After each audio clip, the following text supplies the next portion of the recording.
Now, the lesson we're going to do today, usually we go into prophecy and what's going on in the earth. We may cover a little bit of that. But what I wanted to discuss today is go further into the siege. Okay, and when we say the siege, most people don't know that the children of Israel, according to the Bible, okay, not the Israelis, the God's chosen people, have been under attack since we fell as a nation.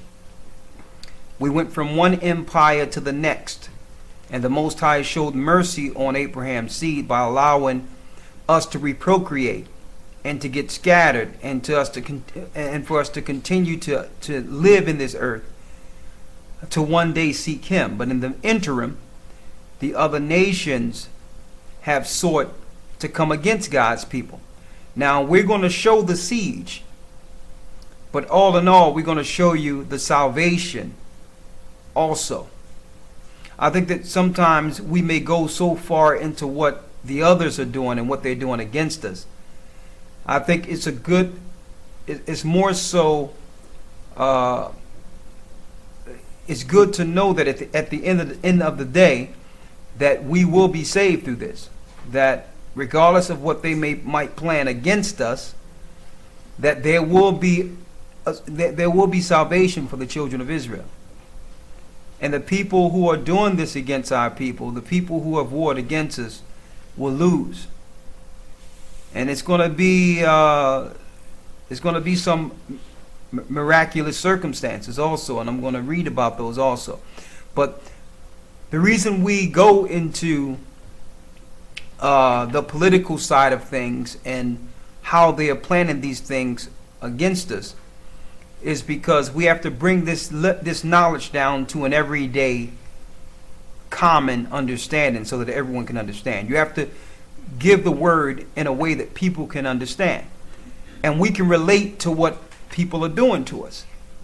All right, so now we're tying this in together by realizing what the politicians and governments are doing to us now, they have always done against us. So we have to bring these things forth and showing you prophecy, letting you know that Christ will soon be returning according to prophecy. But we let you know, we need to bring forth these prophecies to let you know exactly who they're targeting in this earth. And I can't say this enough. It's important that the children of Israel, that God's people, come together for this final battle. All of us are not going to come together. We understand that. But there will be a remnant in this earth that will come together, that will stand at the very end. Okay? Now, first of all, I wanted to go into the siege. When I say the siege is a orchestrated plan to place a garrison or a fort around God's people. Now, of course, they'll use different pretexts, but all in all, the objective is the same. The objective is to number the children of Israel, to figure out a census on how many of the population they would need to come against or destroy. Then second of all, they would have to make a pretext to come against God's people. The propaganda machine could come up with anything. And then, but the end result is the armies coming with their swords drawn or their guns drawn to kill our people. You understand? That is the plan of the powers. Now, when we say there's nothing new under the sun, we went into the Josephus years ago and showed a few things of Masada, of how the Romans planned this against our people. How the Romans came together and said, you know what?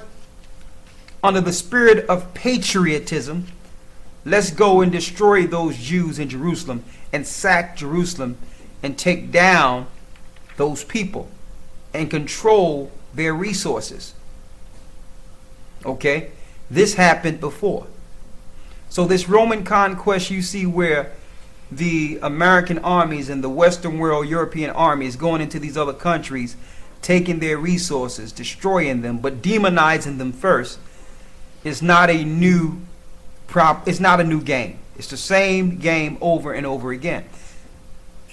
But the siege, the ultimate siege, is that impending battle between Jacob and Esau.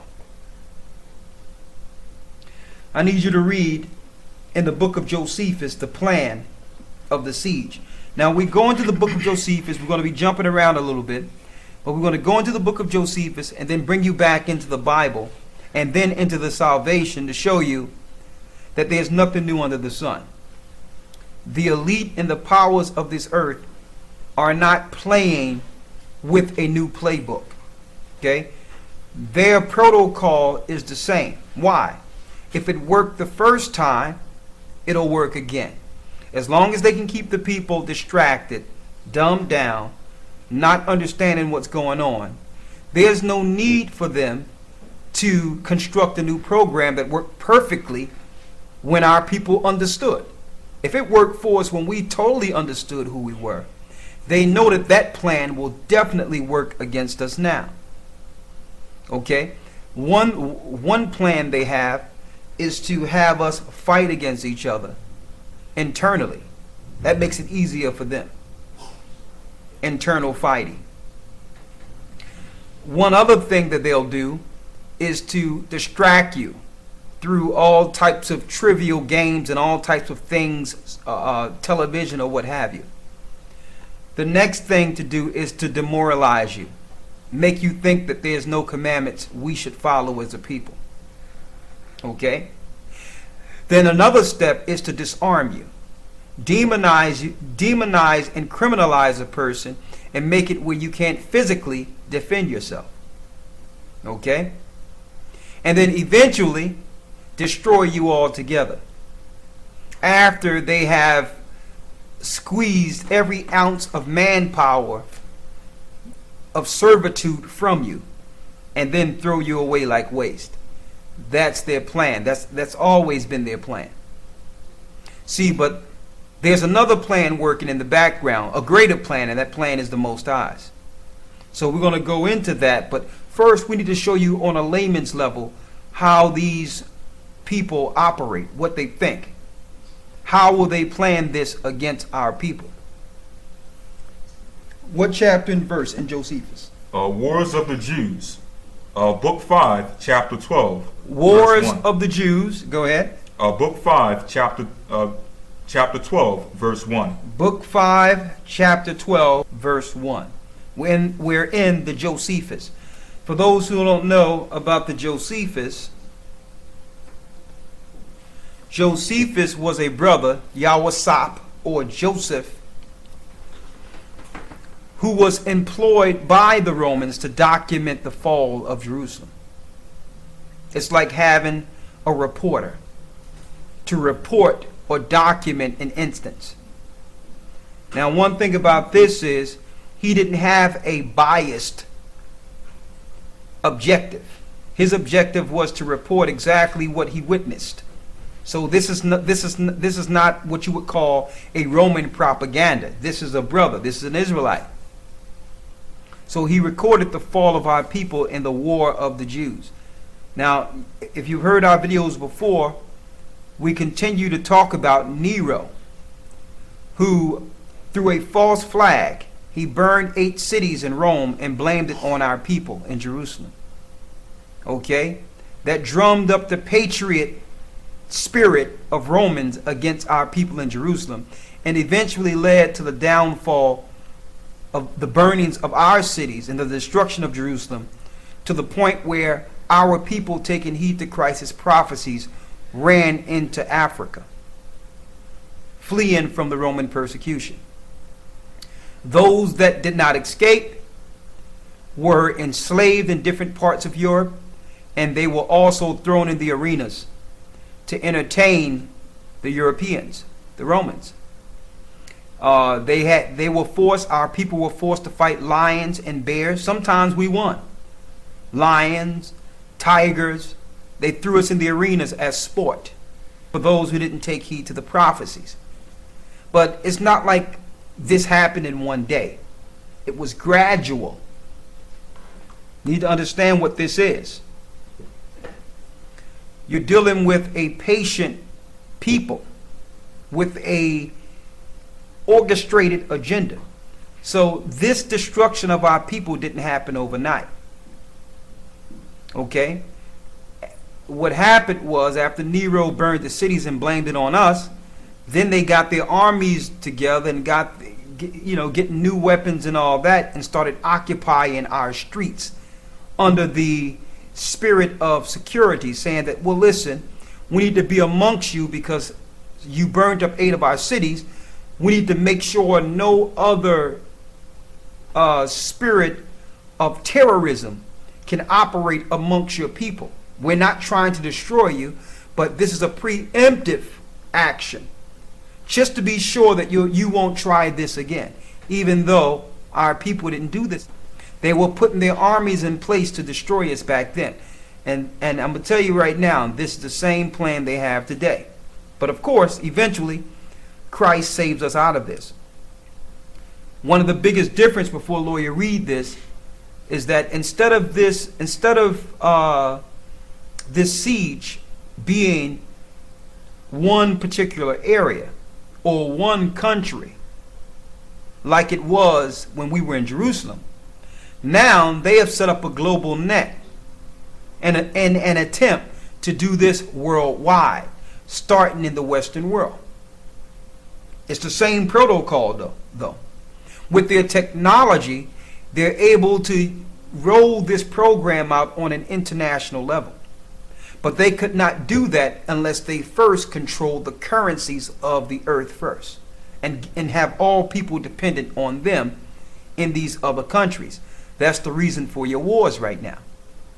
But for all the countries under the Western world rule, they will soon deal with the same suffering. Our people will deal with the same suffering and the same destruction that was put on us in 70 AD. I need you to read what you have there. Titus thought fit to encompass the city round with a wall. So Titus thought to do what? To encompass the city round with a wall. He planned to put a wall around Jerusalem. Sounds familiar? Your borders? Let's build a border around our country. Now they claim that the border is to keep immigrants out. But we know that America is not trying to keep immigrants out. By allowing immigrants in, that actually pulled down the wages. Why pay someone $20 an hour or $100 or $50 an hour when you can pay someone $20 for the whole day? So they're not trying to keep immigrants out. That's just an excuse they're using to begin this border. The same border we're reading in past time when our people was taken down by Titus and his son Vespasian. Vespasian wanted to just go straight in. Okay? And he said, no, you got to do it this way. I'm going to show you how to do it. You can't beat these people with brute force. See, back then they didn't have machine guns, they didn't have semi-automatics, they didn't have the same type of explosives. So they didn't have the physical might to take down these black men which were in Jerusalem. They weren't going to go in Jerusalem with no swords, not like that. So they had to first starve them out. They had to first get some reconnaissance on these people to see how they operate. Read. After which the famine consumed the people in whole houses. It says the famine did what? Consumed the people by whole houses and families together. So the famine weakened our people first.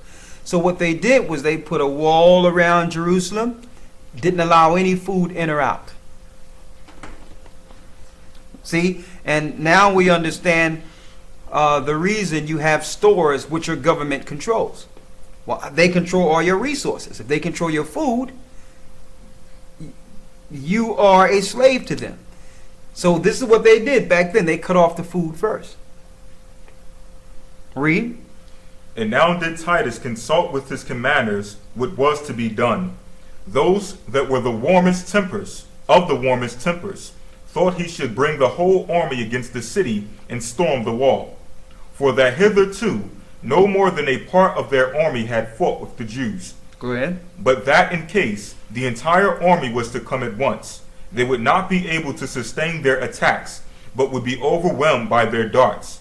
But of those that were of a more cautious management, some were for raising their banks again, and others advised to let the banks alone, but to lie still before the city, to guard against the coming out of the Jews, and against their carrying provisions into the city, and so to leave the enemy to the famine.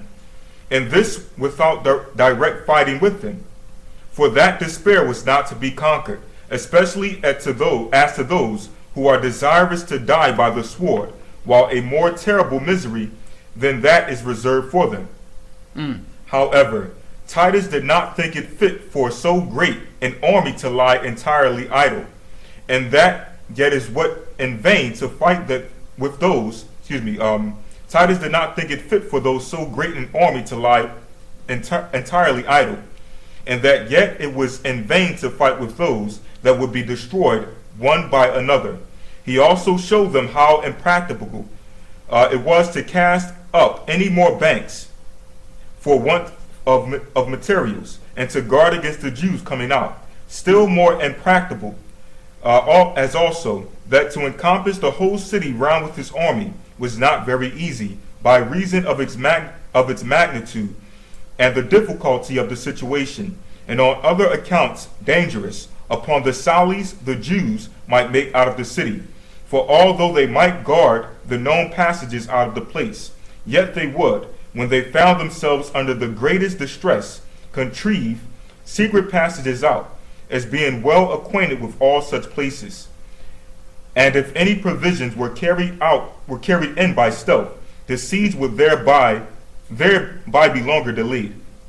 He also owned that he was afraid that the length of time thus to be spent would diminish the glory of his success. For though it be true that length of time will perfect everything, yet that to do what we do in a little time is still necessary to the gaining reputation. That therefore his opinion was that if they aimed at quickness joined with security, they must build a wall round about the whole city, which was, he thought, the only way to prevent the Jews from coming out anyway, and that then they would either entirely despair of saving the city, and so would surrender it up to him, or be still and more easily conquered when the famine had farther weakened them. Go ahead. For besides this wall, he would not lie entirely at rest afterward, but would take care then to have banks raised again, when those that would oppose them were become weaker. But that if any one should think such a work to be too great, and not to be finished without much difficulty, he ought to consider that it is not fit for the Romans to undertake any small work, and that none but the Most High himself could with ease accomplish any great thing whatsoever. These arguments prevailed with the commanders. So Titus gave orders that the army be distributed to their several shares of this work. And indeed, there now came upon the soldiers a certain divine fury, so that they did not only part the whole wall that was to be built among them, nor did one legion strive with another, but the lesser divisions of the army did the same, insomuch that each soldier was ambitious to please his decurion, each decurion his centurion, each centurion his tribune. And the ambition of the tribunes was to please their superior commanders, while Caesar himself took notice and rewarded the like contention in those commanders. For he went round about the works many times every day, and took a view of what was done. This is what's going on here. So they sat down with the generals and said, okay, you give me the best ideas you have in destroying these people. This is what they do at the Pentagon. They sit down with their generals and they discuss the pros and cons of coming up against an enemy. And when they get the greatest plan that can, the most effective plan that will cause success and less casualty, that's the plan they go with. So this is what they did during the time of Caesar. Vespasian and his son Titus, this is what they did. They came up with a way to put a garrison around Jerusalem and make it where if our people tried to escape, they could kill them. If they tried to bring food in, they could kill them. So he said, listen, instead of doing it this way, why don't we just put them in a place where they'll have no choice but to first spin and destroy themselves. Similar to what happened in Katrina when they put our people in a dome with no provisions, only the strong survive. So what the brothers were doing, they were raping the women, they were stealing from people, they were doing all this because they understand, based on past history, how we react in a state of an emergency. So no soon as an emergency happened, you see they go into what you would call loot control. Okay, let's go after the looters. When they know that it's not looting, if all your provisions is gone, the first thing people are going to do is go look for food. But they understand this based on past history. That's common sense. That's survival. So what they did was say, well, listen, let's not just attack them immediately. Let's make it where they cannot come in or out and let them destroy themselves inwardly first. And if you can relate this to some of these internment camps that they're going to be having, what you think this is? It's jail. Look at what goes on in jail. Okay, only the strong survive. You have groups going against different groups, pitted against different groups. This is what they're planning. This is where they get that concept. It's a Roman psychological plan on destroying a people inwardly to control them and then eventually destroy them off altogether. This is history we're reading here. Read. Titus began the wall from the camp of the Assyrians, where his own camp was pitched, and drew it down to the lower parts of Sinopolis. Thence it went along the valley of Kedron to the mountain of Olives. Let's go straight. We know the wall was put all around in certain areas so that they cannot go down. Let's go to where they started, what our people started to do once we were trapped in the city. Now, mind you, these are the people who didn't take heed to Christ's prophecy. When the Lord says, when Yeshua told us, when you shall see Jerusalem compassed with armies, flee into the mountains. See, Christ told his believers what would happen, what to do when you see Roman armies living amongst your population. He distinctly told his believers. The majority of people who escaped was those who believed in Christ. They followed it. They didn't question it. They just followed what Christ told them and said, okay, let me get up out of here because the Roman armies are here. All right? Now, this paralleling quite close to what we are about to experience now. Like the example I can give you on a small level. I just heard this about some young girl was a little girl who was killed in Louisiana, and now they're talking about rolling out the National Guard within Louisiana to stop violence. Now that's a police matter, and you see how they use the little child and the little child's story, but that's just a pretext so they can roll out NDAA, a National Defense Authorization Act. Now they're implementing what they're bringing forth, and they're using a story. Listen, our people been dying as long as I can remember. Little girls and all that, and little boys and crossfire. This is a pandemic that the army can't control, the police can't control, because it's the government that's funding this type of society. They're putting the guns in the neighborhoods. They're actually funding the drug trade. They're shipping the drugs in. So now you're going to use the people that ship the drugs in to control the population and to try to stop them from shooting? That's ridiculous. Really, their plan is what we're reading right here. It have nothing to do with drugs and have nothing to do with little girls. If they was concerned about little girls and boys, they would not give them vaccinations. Okay? They would not be doing all types of mind control and putting kids on Ritalin and making them out to be criminal before they're 18 years of age. So they don't care about children. They just need a narrative in which they can sell to the population. Read. When Titus had therefore encompassed the whole city with this wall, and put garrisons into proper places, he went round the wall at the first watch of the night, and observed how the guard was kept. The second watch he allotted to Alexandria. The commanders of legion took the third watch. They also cast lots among themselves who should be upon the watch in the night time, and who should go all night long round the spaces that were interposed between the garrisons. So all hope of escaping was now cut off from the Jews. Now all hope of escaping was cut off. Now it took time for this. Now you know our people seen them building out there, but our people didn't make nothing of it. Our people probably thought, well, yeah, they just want to keep themselves separate from us. You know, they trying to make us safe. They were selling some level of propaganda, but really, they were trapping these people in to be destroyed for years.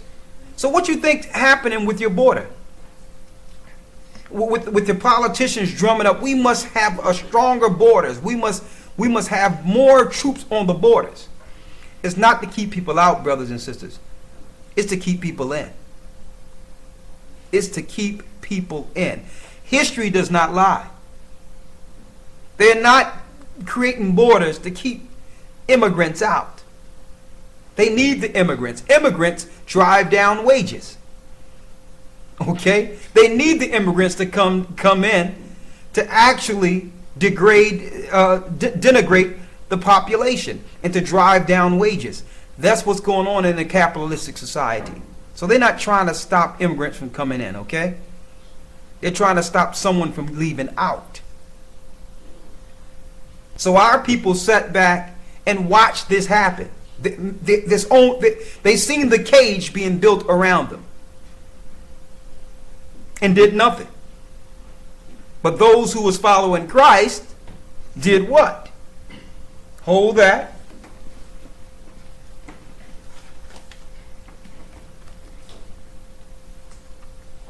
Get Luke 21 and 20. I want to show something. We went through this before, but there's some other things I want to bring out with this.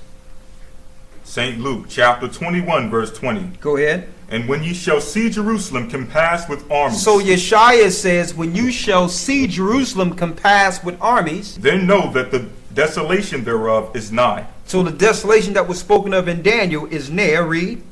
Then let them which are in Judea flee to the mountains. And if you're hearing this, it's time for you to leave into the mountains. When you see that happen, those who follow Christ understood, okay, it's time. They have army population amongst us. They have their army operating all amongst our people. And you know, an army, when they operate, they're not there to police. Okay? Armies don't operate like that. That's why it was against the law, even in Roman time. The only one that did this was Julius Caesar, to bring your army within the city. That was against the law. America copied that to show you that they are similitude of Rome with the Posse Comitatus Act. That it's against the law to bring your troops within the city, within the country to police. Police, not the army. The army comes to kill. That's what they're trained for. They're trained mercenaries.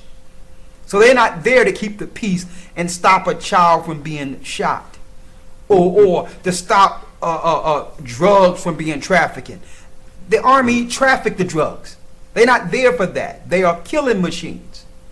So when back then, when Christ says, listen, when you see this happen, know that what we showed Daniel, the desolation is near. You start fleeing into the mountains. Our people went into the Atlas Mountains, went around Morocco, and we started filtering into Africa. Now, for those who didn't listen to Christ, they stayed. Now, of course, they were spiritual people. They were Israelites. They were God's people. They figured the Most High had them. Everything was fine. But listen, something was happening a few miles from them. Okay? There was a garrison being placed, a border that was being placed in which they would not be able to escape. Read. Verse 21. Go ahead. Then let them which are in Judea flee to the mountains. Go ahead. And let them which are in the midst of it depart out. And let not them that are in the countries enter thereinto. For these be the days of judgment. For these be the days of judgment. Vengeance. Vengeance. Go ahead. That all things which are written may be fulfilled. But woe unto them that are with child, and to them that give suck in those days. For there shall be great distress in the land, and wrath upon this people. And they shall fall by the edge of the sword, and shall be led away captive into all nations. And Jerusalem shall be trodden down of the Gentiles. And Jerusalem shall be trodden down of the Gentiles. Let's go back into the Josephus. Josephus, paragraph 3.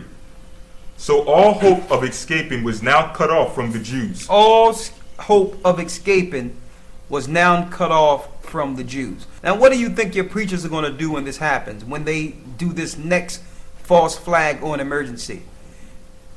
All your preachers on the 501c3, they are already controlled through government.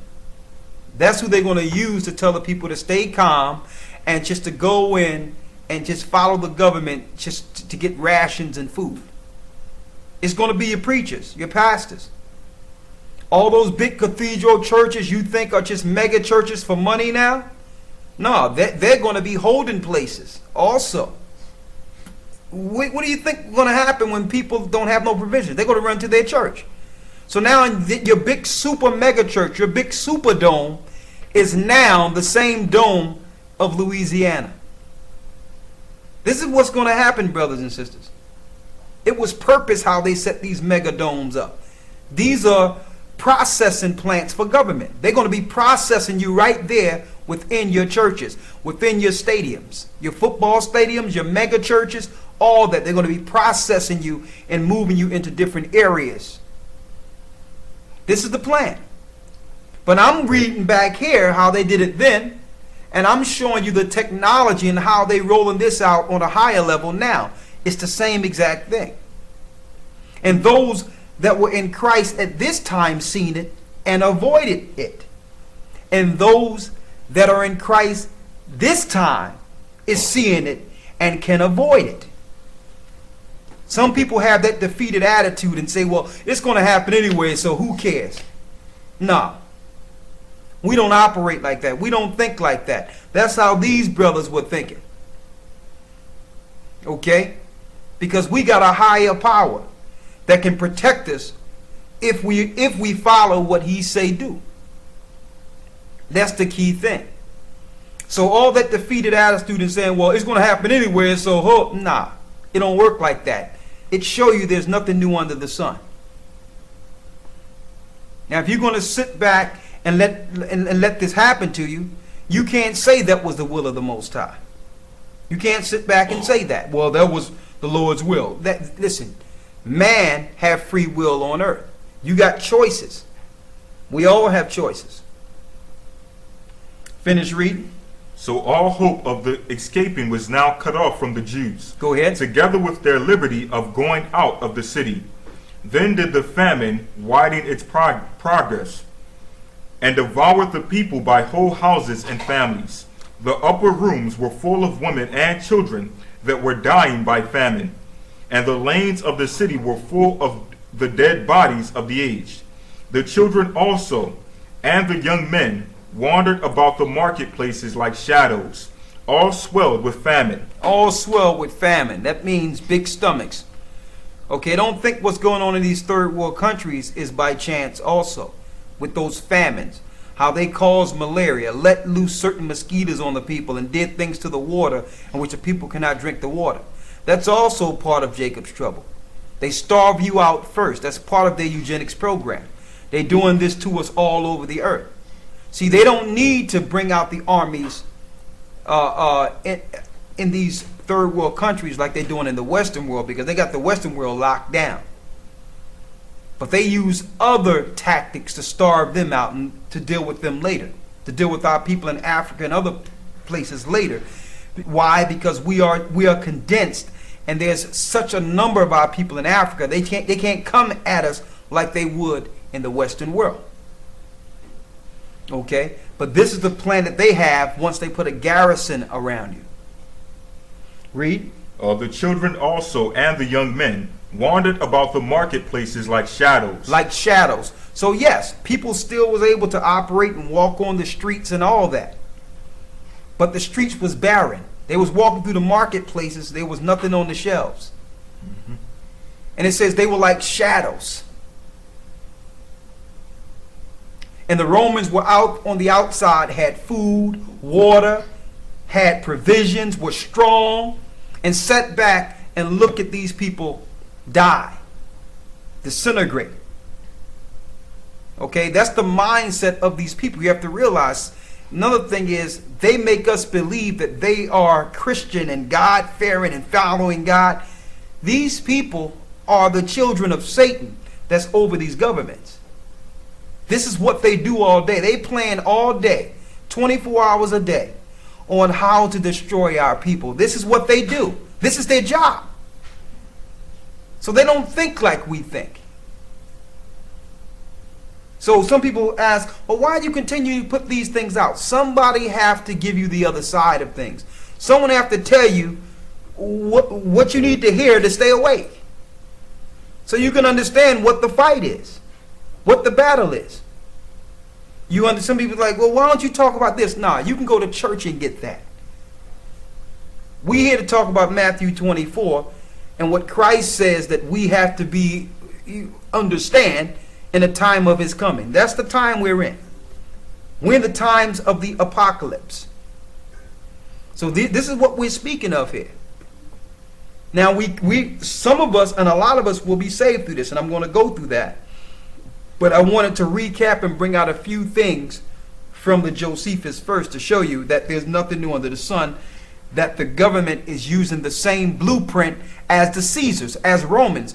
And that's more proof that the powers that are controlling the earth today are Romans. Who's financing this barricade around the United States? This barricade around certain countries? Who's financing it? Yes, you all know the Jewish powers, the people that follow in the Babylonian Talmud. It's their money, it's their idea under Satan to destroy Jacob. They're Esau. They're Edomites, warring against their brother Jacob. It's not about money. I'm going to say this again. These people got more money than you can imagine. It was never about money with these people. It was never about money. It's about the rulership of the planet. And they understand that according to prophecy, if Israel survived this, we receive everything. The meek of the earth, the poor. They understand this. Read. All swelled with the famine. All swelled with the famine. Go ahead. And fell down dead wheresoever their misery seized them. As for burying them, those that were sick themselves were not able to do it. And those that were hardy and well were deterred from doing it. Now you're going to have people listening to this and saying, man, that sounds horrible. To sit there and children are dying and people are dying of starvation. Listen, I sat there and seen this on television when Katrina happened. People floating on water. Come to find out, you had black water killing people. You had armies shooting people. You had black water there killing cops who was trying to defend people. And for days, no one went in and did anything while these people died, was suffering. So don't tell me that this is something new, what we're reading here. It's something new to people who don't know history. This is what they do when it's time to come against us. You have to realize they utilized us until their construct was built. They needed us in their wars to get to this point. They needed our ingenuity and our technology. They needed us to physically work to build their construct. But their construct is built now.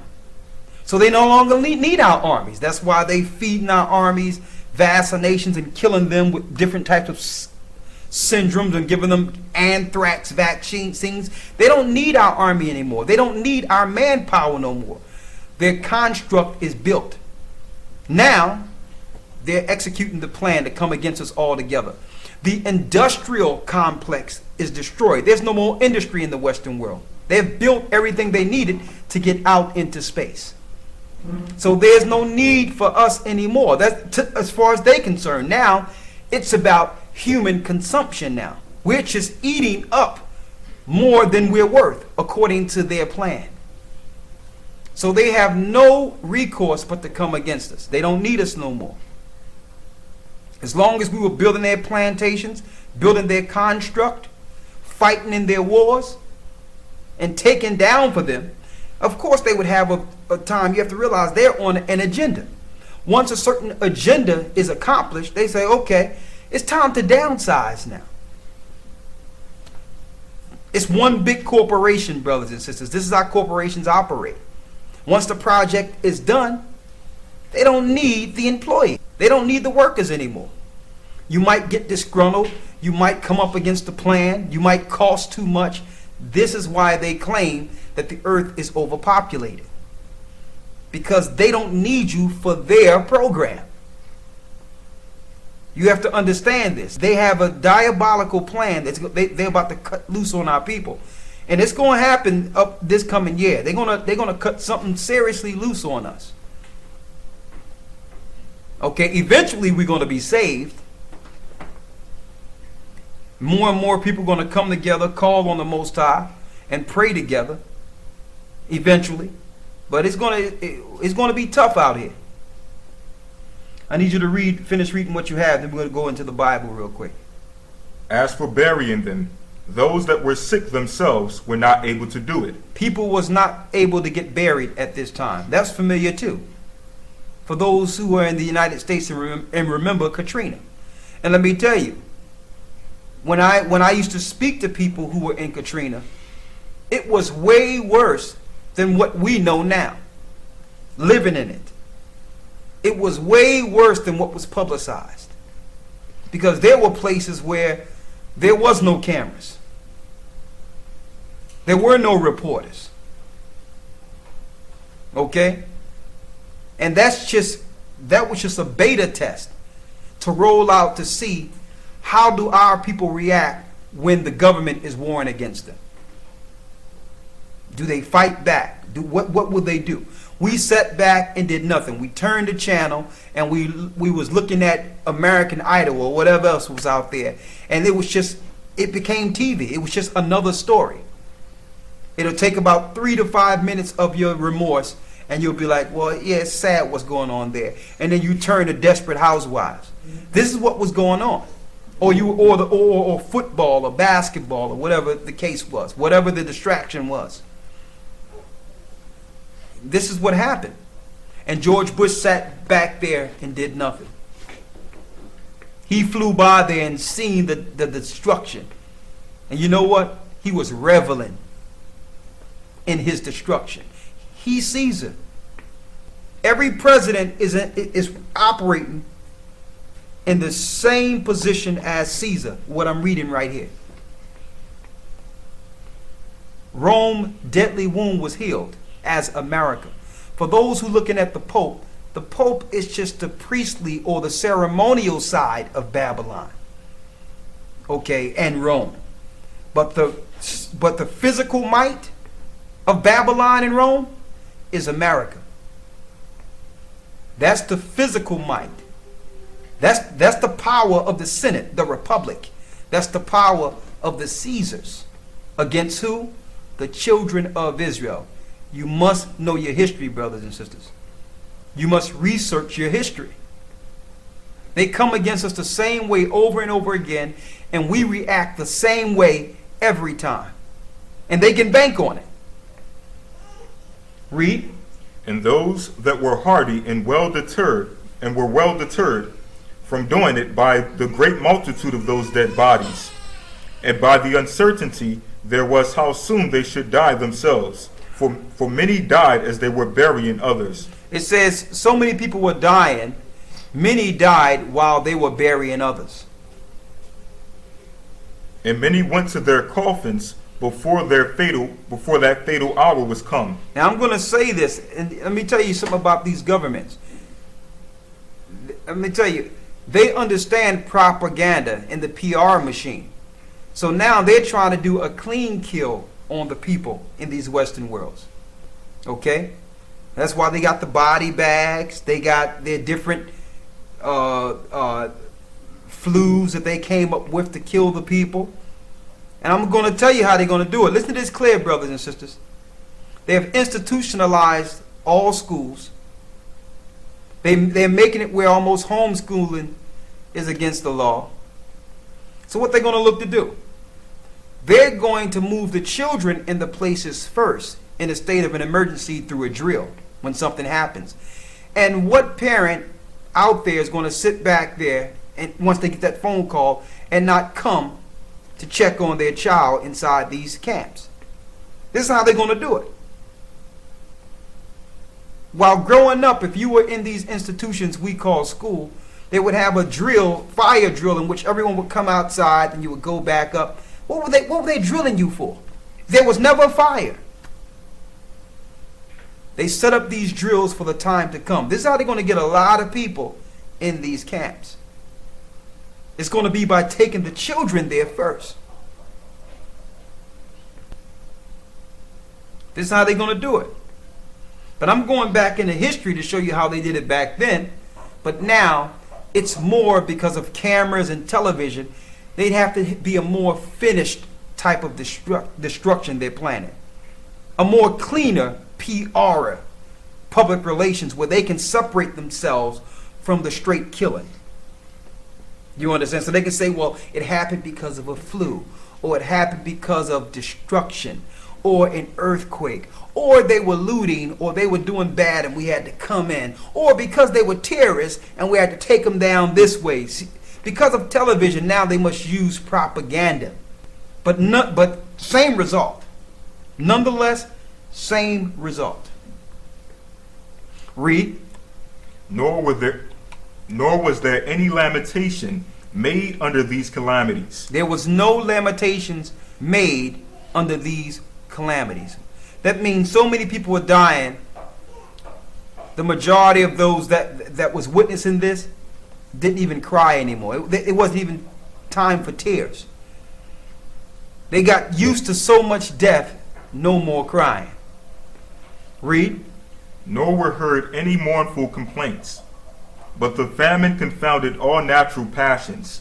For those who were just going to die looked upon those that were gone to the rest before them with dry eyes and open mouths. A deep silence also, a kind of deadly night, had seized upon the city, while yet the robbers were still more terrible than these miseries were themselves. For they break open those houses which were no other than graves of dead bodies. So that didn't stop our people from trying to rob and loot. The weak would die, and the strong of our people were looking to get paid. Sound familiar? Yeah, you might think that this is crazy, right? These are the same people that are sit there and trample each other and kill each other over a pair of retro Jordans or something. Same people. Here it is, you dying, your people dying in the streets, you being destroyed, and now you're looking to go in and get paid off of this. See, don't tell me that these people that are controlling this earth have not profiled us perfectly. Look at how we acted right here in a state of an emergency. Same thing over and over again. Man, I'm going to get some iPhones. Here it is. It could be people dying in the streets. Man, I'm going to get a flat screen TV. You have somebody running down the street with a flat screen TV. And there's no electricity anywhere. This is the mindset of our people. Read. For they break open those houses, which were no other than graves of dead bodies, and plundered them of what they had, and carrying off the coverings of their bodies, went out laughing, and tried the points of their swords on their bodies. And in order to prove what metal they were made of. They thrust through some of those that still lay alive upon the ground. But for those that entreated them to lend them their right hand. Now, this is pretty graphic. I mean, I don't even, when you get a chance, you read these chapters yourself. One thing about the book of Josephus, it's not, he goes into the gory details, exactly how it was, without leaving anything out. There's one instance where a woman was starving and her baby died, so she cooked her baby. And she had half of the baby left, and the guys bust in the house, and they took half of the baby and ate the baby, her own child. This is what went on. And when you read these stories, I mean, it's gory, it's bad, but this is what happened to our people. Predominantly those who didn't take heed to Christ's prophecies, because it tell you in Josephus that those who were following Christ was telling people, listen, let's leave out. Let's go. This is what he was talking about. These people are going to look to destroy us. And then everyone was laughing at them, was making jokes at them. And people started saying, man, get out of here, man. And you know what? They look up, these people were gone. They started leaving out little by little. And soon as that wall was finished, that was it. There was no way anyone could get in or out. Okay, now relating this to today, I'm looking at the body scanners, how they are looking to, how they're making it where you don't even want to travel, where they're frisking you and touching your body and taking you in the back and doing all types of things to people, radiating people. Don't you know that those scanners cause cancer? So they're making it where people don't even want to travel anymore. Right? People don't want to get on a plane anymore. That's number one. That now they're coming up with this carbon footprint garbage, where they claiming that now they have to raise, if you're flying in the EU or within the United States and the EU, that they're going to raise the price of tickets because of carbon footprints, because you might be polluting the air, so you got to pay more money. So now they're going to raise the ticket so high, people are not going to be able to travel. And under this terrorism garbage, they could just put you on a no-fly list and you did nothing. Now you can't travel. Also, as of this year, they signed in the bill that will actually connect your debt to whether or not you can actually get a passport. When we're born in debt, they can say, well, okay, you got to get your debt down to $2,000 or down to $1,500 before you can apply for a passport, because you might be a flight risk. So the question is, if you are the most beautiful and more loving and the greatest country on earth, why are you trying to stop people from leaving? So brothers and sisters need to listen to what's going on. You understand when it comes to this. And I like to make these parallels over and over. And you notice I do this like at least once every 2 months, once every 3 months, to keep this thing in your mind that we are actually repeating history. You are repeating history. There's nothing new under the sun. So, believe it or not, brothers and sisters, the governments and what they're planning right now, they would never tell you. They would never tell you their real plans. You don't know until it's too late. It happened to us over and over again. It happened to us in Jerusalem.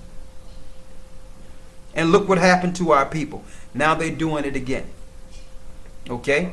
They're also doing it over in Mexico. They turned Mexico into a third world country purposely. Now they have joined Canada's, Mexico, and Americans' troops together to operate on either side of the borders. Yeah. Now, if you go into the UK, you'll realize in the United Kingdom, it's already accomplished in the United Kingdom. You understand? There's cameras every place. All their roads lead into a dead end. Like their little streets are all little concentration camps. all leading into dead ends to come out into the main road. They have bumps, or what you would call speed bumps, every place to stop people from driving fast in the United Kingdom. So their grid is already in place there.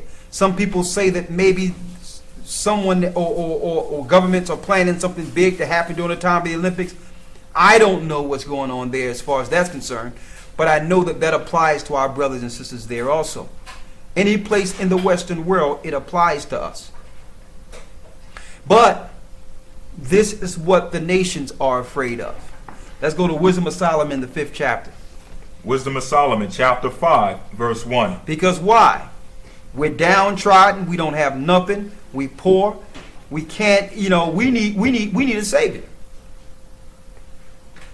And the nations, based on our current status, the nations are thinking there's no way these people will get out of this. It's impossible that these people will actually achieve their role in this earth and become the children of Jacob again. That these people will become the heirs to this earth. Let's go to Wisdom of Solomon, the 5 and 1. Read it. Then shall the righteous man stand in great boldness It says, the righteous man shall stand in great boldness. before the face of such as have afflicted him, And we're going to be staring at the face, the same people who have afflicted us. Read. and made no account of his labors. And they made no account of our labors. We built everything you see. We built up America. We built up these countries. Slave labor. Okay? When slavery was finished, they came up with different levels of prohibition so that we can, okay, no more slavery. All right, we're going to criminalize something so that you can work on the chain gangs to build the railroads. Then they made alcohol illegal so they can come against us with that, to put us in jail to work for free. Then they made drugs illegal so they can come against us in that, so we can work for free. So all this working we've done for free since our inception in these Western worlds, and there was no account of our labors. Look at what the Jewish people received from their little Holocaust, and really not that many people died. Just as many ethnic groups of other people, blacks and other people, died as Jewish people. Okay? So I'm talking about in so-called World War II. That wasn't just, let me tell you, bombs do not discriminate. Guns don't discriminate. Look what happened to our people there. I mean, look at what happened to them, and look at what they received. But there's no account for our labors. We get nothing in this earth. Read. Verse 2. When they see it, they shall be troubled with terrible fear. When those nations see that our people will rise again, and they, believe it or not, a lot of them are fearing already that our people are waking up all over the earth. Read that last part again. When they see it, they shall be troubled with terrible fear. All the nations, when they see us rise, they shall be troubled with serious fear. Read. And shall be amazed at the strangeness of his salvation. And they're going to be amazed at the strangeness of our salvation. That salvation is Yeshua. Read. So far beyond all that they looked for. All far beyond anything they looked for. Because our saving is going to happen in a way that the Gentiles cannot contemplate. Okay? There's no studies at the Pentagon or amongst you generals or amongst the Caesars that are controlling this earth, or the Council on Foreign Relations, the Club of Rome, the Illuminati powers. There's nothing in your meetings that can prepare for what the Most High have for us. It's impossible. All your planning eventually going to be for naught. Read. Verse 3. And they repenting and groaning for anguish of spirit shall say within themselves. This is what the Gentiles will say within themselves after they've done all this to us. This was he whom we had sometimes in derision. This is he who we had sometimes in derision. and a proverb of reproach. There was a proverb of reproach. We would call them niggers. We would call them wetbacks. We would call them spicks. We would call them jungle this and jungle that. We would call them apes.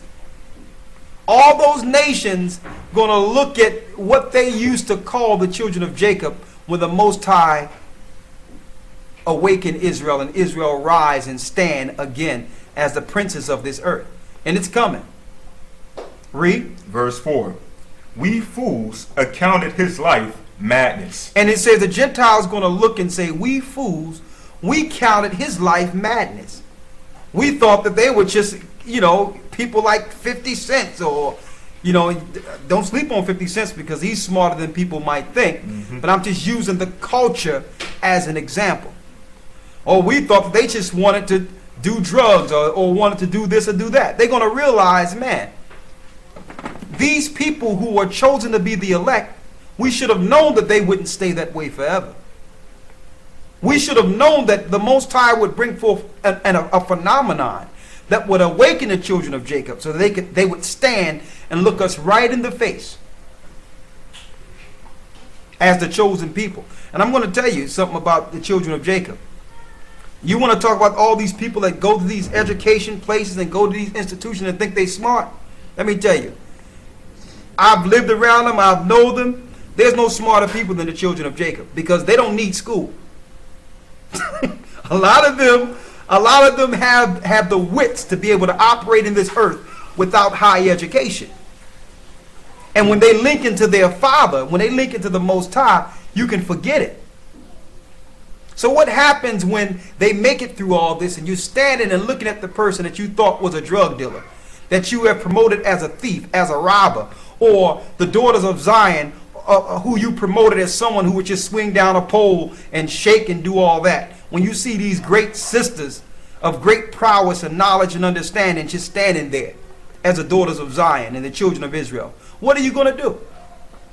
You have to realize these nations have spent everything, all their resources, to portray us and to put us in the position to mock us.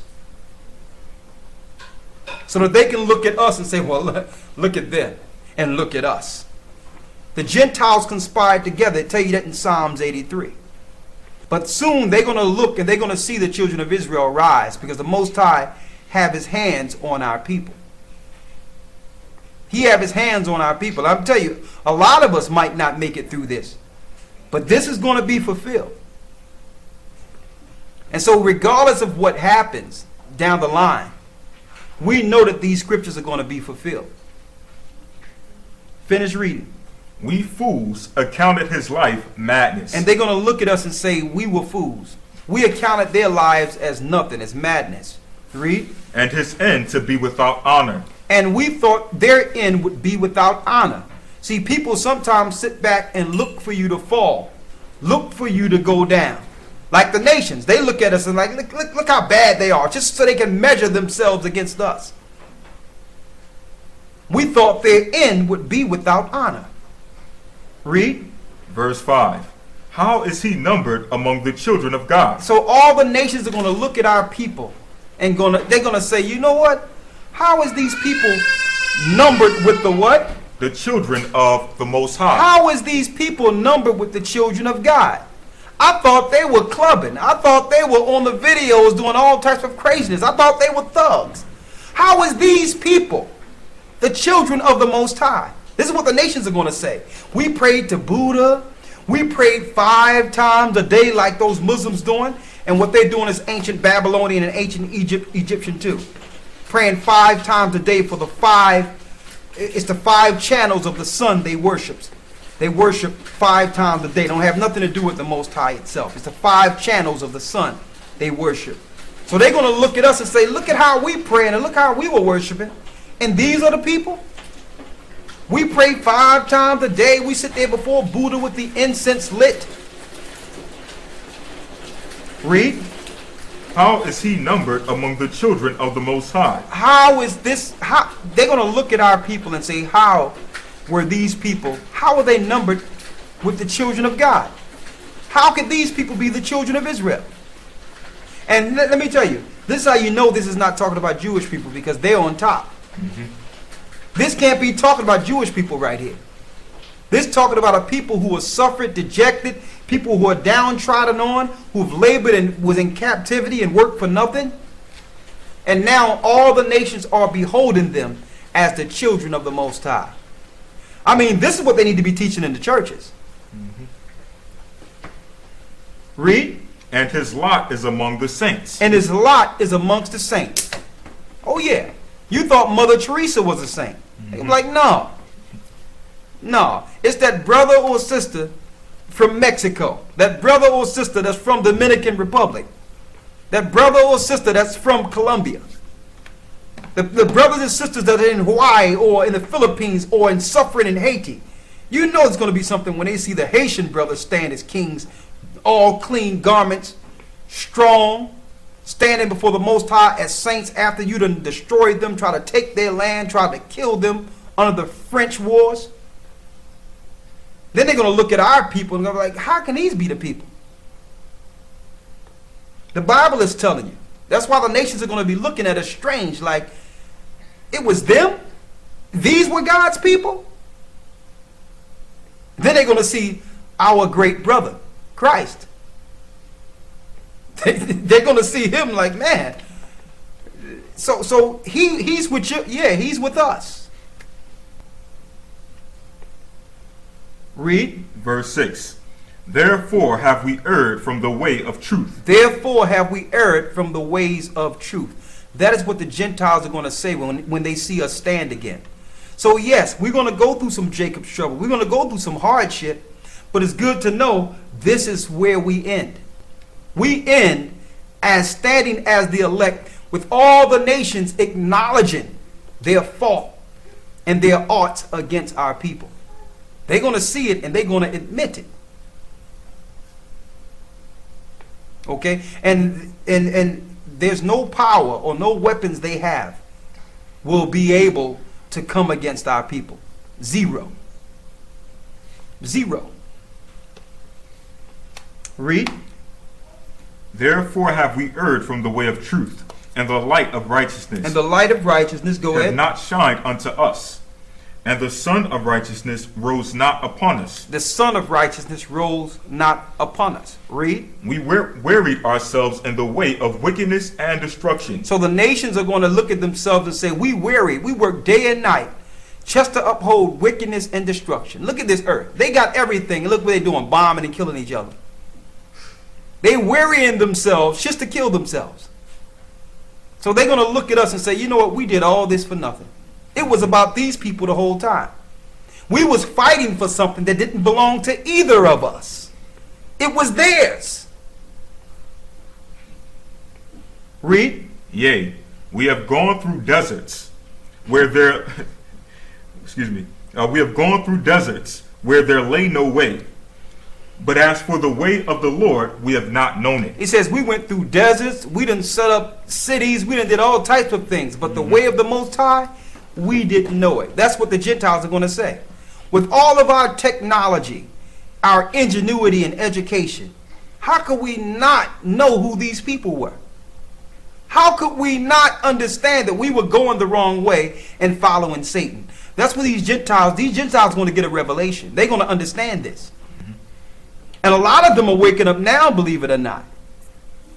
A lot of them are waking up and saying, you know what, it's something going on deeper with these people than what the media portrays. These people are people of God. And they're going to start recognizing that. And they're going to, believe it or not, I'm going to tell you, the Gentiles in this earth are going to help the children of Israel through Jacob's trouble. The Most High going to put a spirit on them. Hold up. There's a scripture on that. Let me get that for you real quick. Finish reading. Verse 7. Go ahead. Verse 8. Would have pride profited us? Or what good have riches? Read that again. Would have pride profited us? What have pride profited us? Go ahead. Or would have good riches with our vaunting brought us? What if all these riches, what have come of all these riches we stored? And now these people have everything. That's what they're going to be looking at. Read. All those things are passed away like a shadow, and as a post that hasteth by. Go ahead. And as a ship that passeth over the waves of the water, which when it is gone by, the trace thereof cannot be found, neither the pathway of the keel in the waves. Go ahead. Or as when a bird hath flown through the air. There is no token of her way to be found, but the light air being beaten with the stroke of her wings, and parteth with the violent noise and motion of them, is passed through. And therein afterwards no sign where she went is to be found. Or like as when an arrow is shot at a mark, it parteth the air, which immediately cometh together again, so that a man cannot know where it went through. Even so we in like manner, as soon as we were born, began to draw to our own end, and had no sign of virtue to show, but were consumed in our own wickedness. So he says, just like an arrow can go through a wind and part the wind, and there's no account that the arrow went through the wind. It's the same as when these nations are born, and their end is to do wicked all through their life and die, just to uphold what you would call the agenda of their forefathers. See, some people might ask, well, why is it that through all this time, one generation passed, but the next generation continue what the last generation, or do it on the next level, continue the evil of their past forefathers? Why? Because the agenda goes down from generation to generation. The people in secret societies and all these different offices, they raise their children to stand in their stead. Be it doctors, lawyers, politicians, generals, whatever it is, the agenda is generational. They raise their children to pick up in their stead. I need you to go to Jeremiah. I need you to finish reading that, and then go to Jeremiah 16 and 19. Verse 14. For the hope of the ungodly is like dust that is blown away with the wind, like a thin froth that is driven away from the storm, like as the smoke which is dispersed here and there with a tempest, and passeth away as the remembrance of a guest that tarrieth but a day. Go ahead. But the righteous live forevermore. Their reward also is with the Most High. With the Lord. And the care of them is with the Most High. Therefore shall they receive a glorious kingdom and a beautiful crown from the Lord's hand. For with his right hand shall he cover them, and with his arm shall he protect them. So the Most High is going to protect us. Yeshua is going to protect us, and they know this. Read. Verse 17. He shall take to him his jealousy for complete armor, and make the creature his weapon for the revenge of his enemies. He shall put on righteousness as a breastplate, and true judgment instead of a helmet.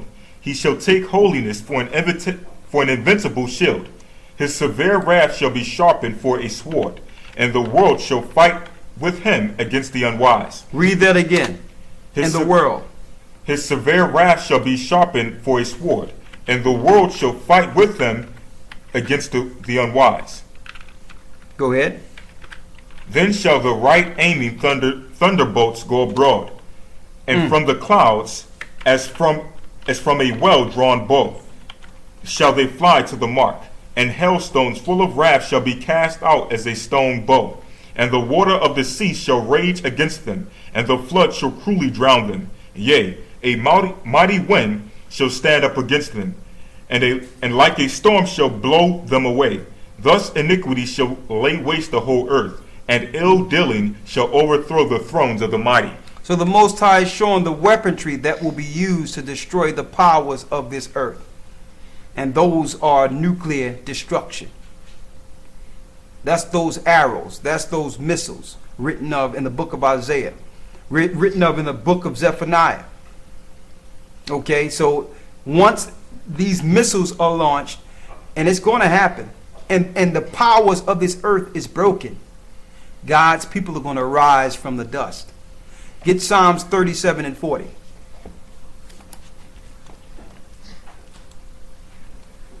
Psalms chapter 37, verse 40.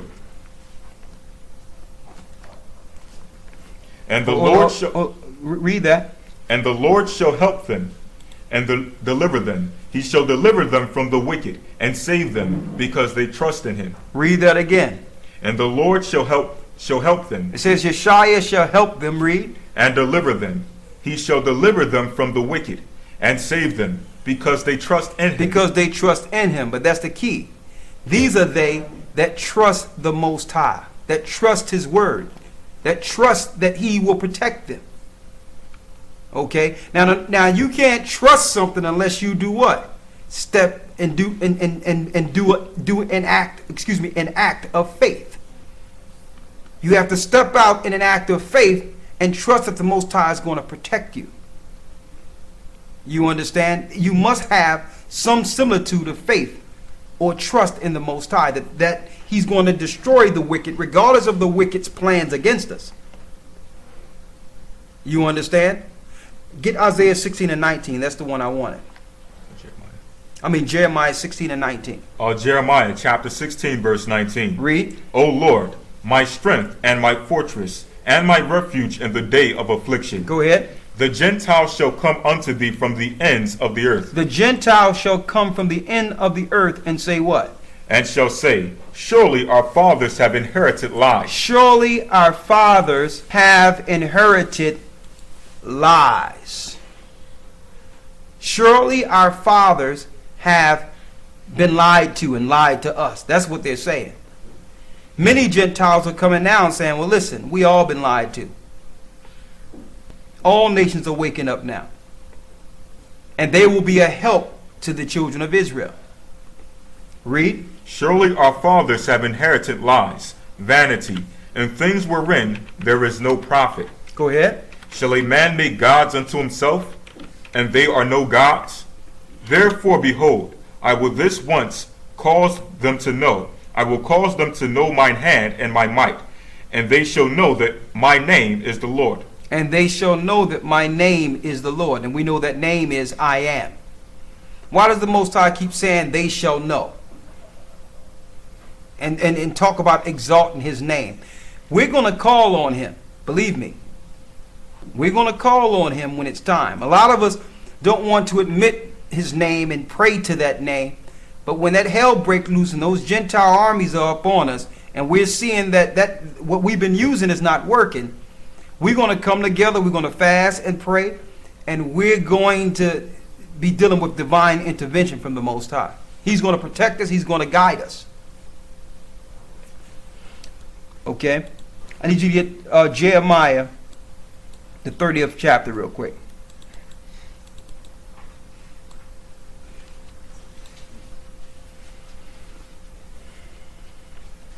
Jeremiah chapter 30, verse 1. Go ahead. The word that came to Jeremiah from the Lord, saying, Thus speaketh the Most High Power of Israel, saying, Write thee all these words, or all the words that I have spoken unto thee in a book. For lo, the days come, saith the Most High, that I will bring again the captivity of my people Israel. That he will bring again the captivity of Israel and Judah. And Judah, saith the Lord, and will cause them to return to the land that I gave to their fathers. And will cause them to return to the land which I gave to their fathers. And they shall possess it. And we shall possess it. So the Most High is going to give us land. We're not looking for the Gentiles to give us anything. Read. Verse 4. And these are the words that the Lord spake concerning Israel and concerning Judah. For thus saith the Lord, We have heard a voice of trembling, of fear, and not of peace. Ask ye now, and see whether a man doeth travail with child. And let me mention this. When we say that we're not looking for the Gentiles to give us anything, let me make it clear what I'm saying here. The UN set up the Israelis in Palestine or in Jerusalem and called them Israelis. They were Polish. They were German. So it was the UN that set them up. We're not looking for the Gentiles to come together and give us Israel, because we know the time is not yet. Wars must happen before Christ deliver Israel or our promised land into our hands. It won't be through our hands that we receive Jerusalem or we receive Israel. It will not be through our hands. It'll be through the power of the Father when he sent his son Yeshua, the Savior. Read. Verse 6. Ask ye now, and see whether a man doeth travail with child. Do a man travail with child?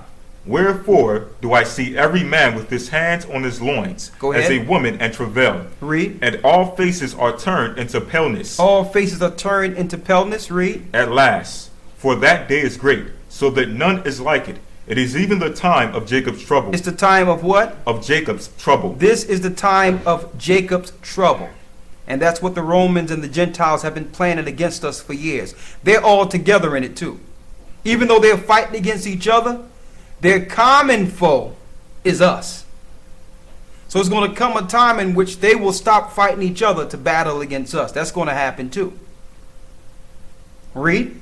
But he shall be saved out of it. Read it again. But he shall be saved out of it. We will be saved out of it.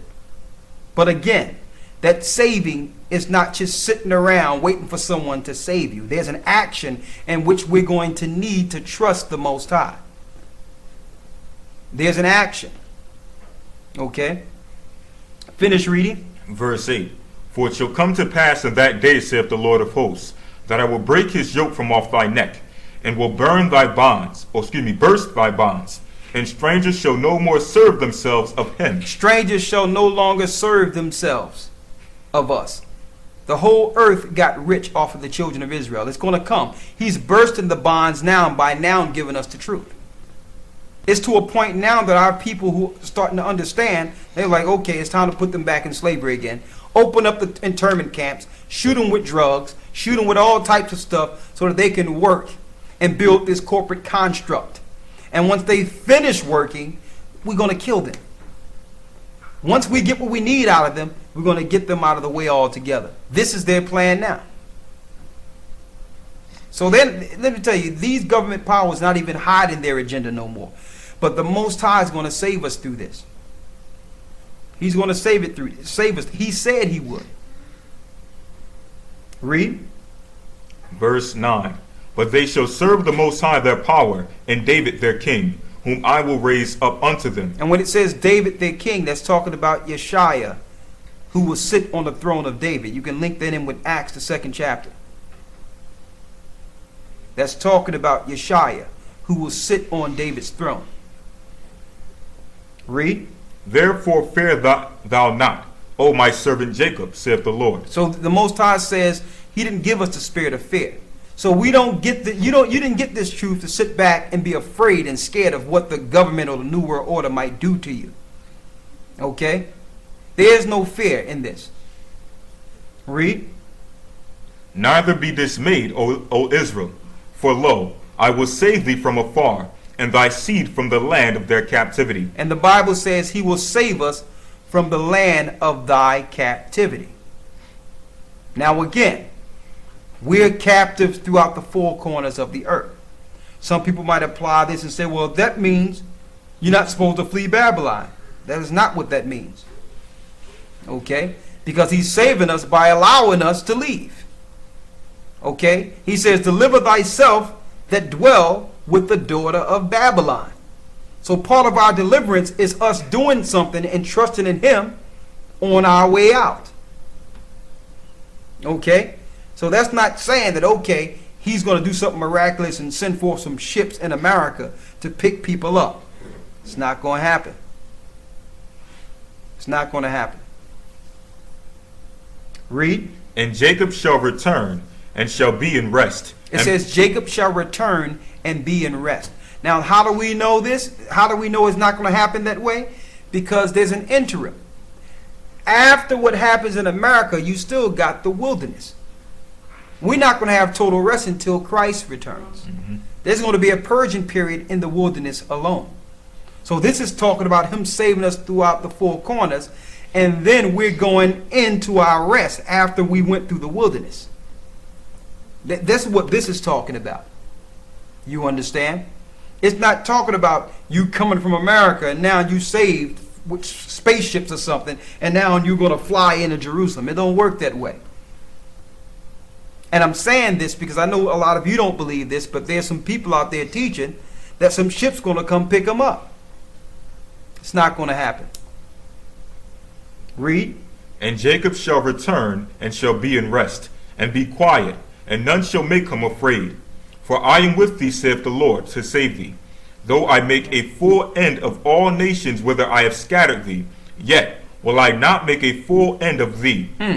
He says, though I'll make a full end of the nations that did this to you, I will not make a full end of you. He's telling Israel, listen, I'm going to preserve you based on the promises that I gave to your forefather Abraham. And that I sent my son down into the earth to be sacrificed so that you can receive this reward through Abraham. So even though I may destroy all the other nations that have destroyed you, but I will never do away with my people. The Most High never destroyed his people. We will always be here. We will always be here. We have to go through Jacob's trouble, and that's the time we're in now. Finish reading. But I will correct thee in measure. He says he will correct us in measure. Go ahead. And will not leave thee altogether unpunished. For thus saith the Lord, thy bruise is incurable, and thy wound is grievous. There is none to plead thy cause, that thou mayest be bound up. Thou hast no healing medicines. All thy lovers have forgotten thee. They seek thee not, for I have wounded thee with the wound of an enemy, with the chastisement of a cruel one, for the multitude of thine iniquity, because thy sins were increased. Why criest thou for thine affliction? Thy sorrow is incurable for the multitude of thine iniquity. So the Most High says, why cry that we're being afflicted when he put the affliction on us? He's saying, listen, let's go through the affliction, and at the end of the day, we're going to be like pure gold. We're going to shine like pure gold. I tell you that in the book of Isaiah. But we have to go through the affliction. Why cry over the affliction? Let's make it through the affliction, understanding that we are the children of Israel, that we're God's people, and that at the end of the day, we are saved. The Most High will save us. The Most High will save us. You have to realize, look at what the other nations are doing right now. They sitting there getting their Nimrod sticks ready, the Christmas trees ready, decking it with silver and gold, running around like madmen, just to celebrate Nimrod and Satan. And you have God's people doing what? You have God's people preaching against this day, praying against this day, fasting against this day.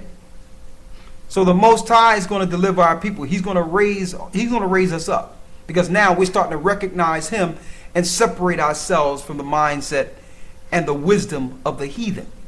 And even the heathen is going to start recognizing that the Most High have broken this mind control off of our people. So we praise the Most High. So I wanted to show that, yes, they have a plan to do these things to us, but at the end of the day, we make it through the trouble. And all the elite and the powers and all these people who have operated with the agenda of their forefathers against Israel, they're going to have their part in the lake of fire. All of them. They're going to have their part in the lake of fire. Every last one. So yeah, they're going to give us some hell on earth for a while. But I'll tell you what will not kill us is going to make us stronger. What will not kill us will make, and you got people fighting at each other, going at each other, cursing each other, you looking to fight each other. Let me tell you, when this thing go down and our people come together, the small remnant that's left, there'll be no argument, no fighting. We're going to love to see each other. There's not going to be any disagreement on precepts. Believe me, because we're going to thank the Most High that we see another one of our brothers and sisters living in this earth, that we can pray and commune with, if only for a moment. That's the time we're going in. Okay? And I wanted to say this, and I know the brothers in the streets are going to preach it, that listen, what America and the Western world used to be is over. Babylon the Great is fallen. It's over. That life that people used to aspire for in America and in the Western world is finished. Now the bankers are looking for you to pay back that debt. No more splurging. It's over. So I just wanted to go into that, and I wanted to say, brothers and sisters, you know, just stay strong, regardless of what may happen. Know that at the end of this day, we stand as a people. we stand as a people. Yeah, they planting garrisons, they putting the borders around the country, they're doing the same thing as 70 AD, but we make it through this. We make it through. And let me tell you, we got some people, man, all over the earth that haven't drunk the wine of Babylon, that the Most High is going to preserve the stand. You got the Aborigines of Australia. They still operate like nomads over there. You got people in parts of Africa that still haven't been drunken from the wine of Babylon. You got people in these different areas, in these rural areas that are living, that haven't been tainted through the wine of Babylon. And the Most High is going to use those people too. But, now that I look at it, the Bible tell you about the pride of thine heart have deceived thee, that dwelleth in the cleft of the rocks. And you know who took on that pride? America. And that pride not only is in the nations and the Gentiles and the Edomites, we've become proud being a part of the wine of Babylon. So the Most High is about to bring a humbling experience to all of us. We've drunk the wine of Babylon, our people, and we think that that country is for our turn. You're going to find out who was against us the whole time very soon. You're going to find out. And hopefully, through you finding that out, you come together. Okay? We may not agree on everything, but I'll tell you this, we can agree that we God's people. So stop aiming your spiritual darts at each other, and let's start pointing that towards the enemy who is destroying us from the outside. And we can work out our internal differences in a safe place like the wilderness. Okay? With that, I'm going to say shalom. I hope we delivered some level of understanding, paralleling the past to what will be our near future. And if you have any questions, I'll be more than happy to answer them for the next 5 to 10 minutes, and then Elder Gabar will come in with his class. Let me unpause. Go ahead, you can start answering. Lawyer answer, I'll be right back. I got it good. Someone says during the fast, can they watch television? The answer is yes. The only thing that the fast calls for you to do is to abstain your flesh from food and water. All right? Now, if there's something on TV that may cause you to get into the so-called Christmas spirit, or may cause you to break your spirit in order to go get something to eat and get something to drink, you may want to abstain from the television. But if not, you can watch television as much as you want.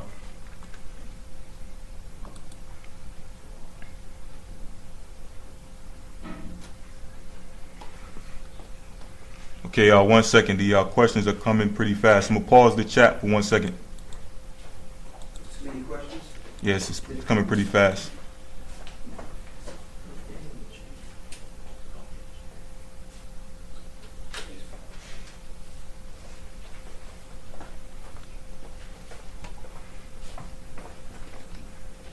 All right, this is the next question from Miss Judah, 1949. Go ahead.